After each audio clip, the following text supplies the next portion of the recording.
Hello, everyone. Today, I want you to imagine yourself being a little girl, growing up, knowing that you can't make the decisions, ever. But your brother, on the other hand, he's going to have all the say. He's going to make all of the decisions in your life, and he's going to go out and find paid employment. But you're going to be forced to stay home and do the work at home. You also may find yourself getting married at the age of 14, and later having your first child at the age of 16. And if you have a daughter, expect to be a grandma at 32. All of these, the specific responsibilities, the early marriages and the early pregnancies and all of the struggles that come with them, all of these are the norm in many parts of Africa. Within Africa, a woman's status varies by region and country. Even when women are legally equal to men in the eyes of the law, their roles are nevertheless different. Women are expected to stay home and do the work at home. Cutting firewood and tending to family fields, all of this falls upon women. The care of the sick, children, and elderly also are a woman's role. Since there is a lack of childcare facilities and health and support services, this can take up a lot of a woman's time. Even when girls are able to take on paid employment, there's a wage gap between their earnings and those of men. Because these jobs usually entail the same type of work, this gap can only be attributed to gender discrimination. Attitudes towards women changing and working are very slow to change. The excuse always being, we cannot put her forward, she has children.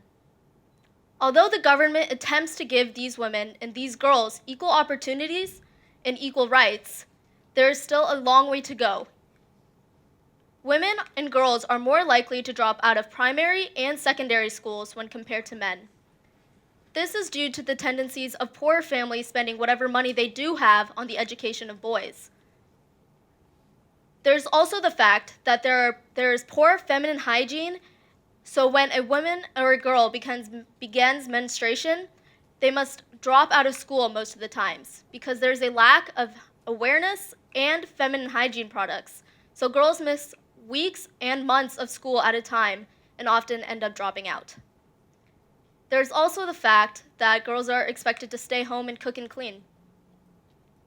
Another major issue within Africa are child marriages and the struggles that come with them. In sub-Saharan Africa, a staggering 40% of girls marry before the age of 18.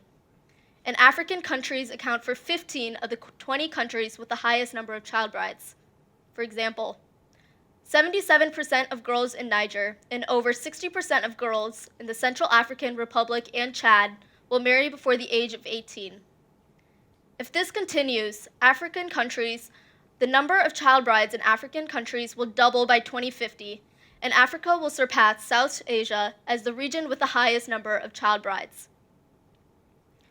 SOS chief reporters and the Malawi government believe that if these children understood their rights from the very beginning, these cases would go down. In Africa, there is Ukatwala. This is the practice of abducting young girls as young as 13 and forcing them to marry. In Lusikisi, there were instances of young girls being kidnapped from orphanages and being forced to marry old widowed men, often 3 times their age. Another major struggle that comes along with early marriages are early pregnancies. Girls as young as 14 are having children. Think about that. Because a teenager's body is not as capable and mature of dealing with pregnancy, there are often health risks and serious complications, even death.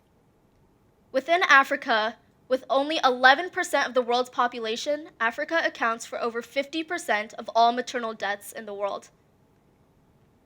Just 1 in 31 women will die from a maternal cause, compared to the 1 in 4,300 here in the US.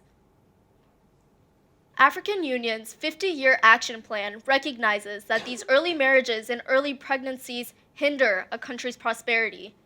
Girls must suffer domestic violence, sexual abuse, and many other issues and human rights violations, all because of these issues. Countries lose out on potentially enormous political, social, and economic prosperity and opportunities these girls could make if they were only given the correct opportunities from the start. Although there is still a long way to go, let's take a look on how far we have come. Thanks to a greater awareness from women about such life and death issues, women are taking charge of public health campaigns at both local and national levels. This is Ellen Johnson Sirleaf. She is the first woman to be president of a modern African nation. She has served as president of Liberia since 2006 to 2018. She has already won the Presidential Medal of Freedom, the Nobel Peace Prize, and the Indira Gandhi Award. She is also considered the 83rd most powerful woman in the world, according to Forbes. This is Bintasi. Bintasi was married at the age of 14 and had her first child at 16. Today, she goes around campaigning against early marriages. She hopes that her daughter and her daughter's friends have the choice of whom they marry and when they marry. Here in Dublin, we are fortunate, more fortunate than most. We have more opportunities than we can count. We have extracurricular activities, we have school clubs, we have sports. We are fortunate enough to even be able to go to school in the first place. This year, I was youth director for Pure Youth Ohio. Pure stands for People for Urban and Rural Education. Our entire goal is to eliminate any obstacles in the way of children receiving an education. As I said earlier, girls are more likely to drop out of primary and secondary schools. One of the reasons I mentioned was due to feminine hygiene. Within Pure, we have a feminine hygiene program where we spread awareness and education about feminine hygiene, and we donate to these girls. This summer, I visited one of our Pure schools and was able to teach over 100 girls about feminine hygiene, and we were able to donate over 400 sanitary napkins to these girls. All of these girls needed help, and we were able to give it to them. Pure helps children in Africa, India, even here in the US. By visiting pureonline.org, all of us here can make a difference.